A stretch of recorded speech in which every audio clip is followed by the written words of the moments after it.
Bonjour, vous écoutez le téléphone biblique.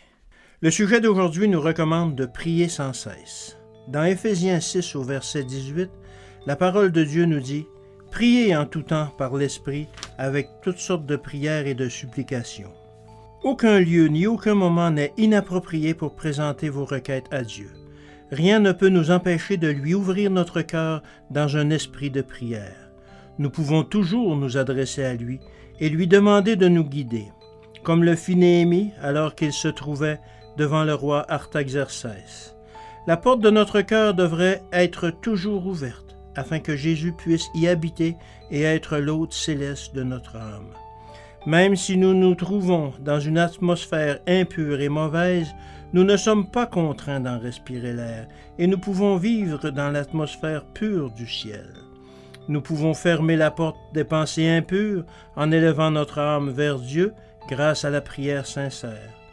Ceux dont le cœur est prêt à recevoir le soutien et les bénédictions de Dieu marcheront dans une atmosphère plus sainte et seront en communion constante avec Dieu. Le cœur doit continuellement aspirer à la présence et à la grâce de Jésus afin que l'âme bénéficie de la lumière et de la sagesse divine.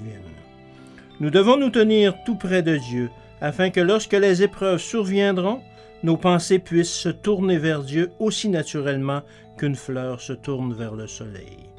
Que tous ceux qui ont donné leur cœur à Dieu se tournent vers le soleil de justice et aspirent à bénéficier des vifs rayons de la gloire qui illumine le visage de Jésus.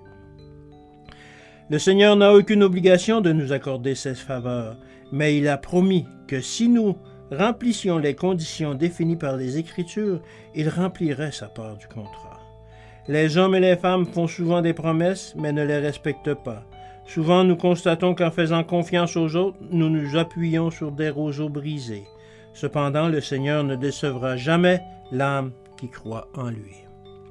Ce message vous a été présenté par vos amis de l'Église adventiste du Québec, un service dans votre communauté. Bonjour et à demain.